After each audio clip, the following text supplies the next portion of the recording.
Feels like Josh Allen's making a late charge here for MVP. Yeah, I listen, I hope not in this regard. I hope we don't turn MVP into player of the month for December. Like Matthews, and there has been too much of that recently where the odds shift dramatically in these late season games. Matthew Stafford's been the MVP of this league basically wire to wire. And as like Matthew Stafford's had one bad game this year, Josh has had like 4 really grisly games. You can say that Josh is, with Mahomes injured, the best player in the league. That's fine. I do think he is the second best quarterback in the league over a large sample. But Matthew Stafford's been the MVP of the league. And by the way, the Rams, they just keep winning. And they play a Thursday night game that they're going to play without Devontae Adams against Seattle, that if they lose, they are staring at a wild card. Yeah. Like, they win that game, they're going to be the 1 seed and the huge favorites. They lose, and they're, on the road in week 1 of the playoffs. Yeah, that's what I wonder what this standalone game is going to do, because it does impact people's thoughts, good or bad, with a team or a player. And if the Rams would happen to lose that game, yeah, and then they would go, it just feels like there is this groundswell. Now, I got to give Josh Allen credit for closing these games in the month of December, the hardest games, to close with the pressure on him. And Drake May, if he had won yesterday, then I think we have a legitimate 2-man battle there between Drake May and Matthew Stafford. No, I agree that, and it feels like it's been between May and Stafford. May was the favorite 2 weeks ago when Stafford had the one bad game he's had this year, but then Drake had a bye, got penalized for having a bye, and then Stafford was excellent once again. I think the standalone game, absolutely, they do have a disparate impact on the award. But here's the other thing for Stafford.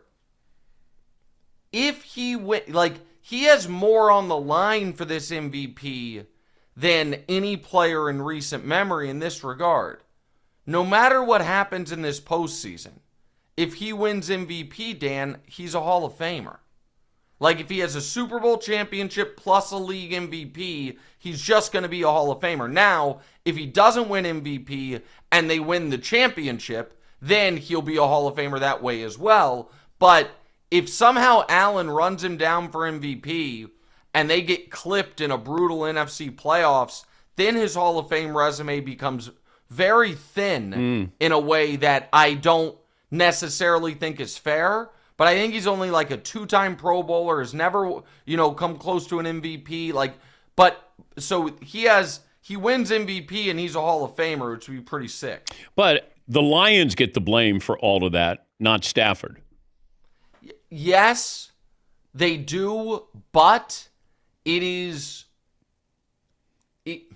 going to get, one of the reasons I think Phillip Rivers coming back was beneficial for him was I think it raises his chances of being a Hall of Famer, because there's about to be this quarterback kind of log jam where Breeze is going to get in this year, so Rivers will have to wait. Eli's already waiting. In 2 years, Brady comes available. And by resetting the clock, there's about to be this quarterback kind of gap of Hall of Fame. It'll just be Rivers, who's eligible in 5 years, and Rodgers. And there's not going to be anybody else in the 3 or 4 years that follow. Because think about it. Who are the Hall of Fame caliber quarterbacks playing right now? None of them are old guys, except for Rodgers. So, like the Dak, Stafford is the one that I'm talking about. And what about Russell Wilson? Man, he's going to be an interesting case. This is because you can make a case more for Russell than Matthew Stafford. Correct. Oh, as we sit here today, Russell has a stronger case, which is why I'm saying if Stafford wins MVP. If Stafford wins MVP, then you have just enough of the credentials to go along with the eye test that people have always loved.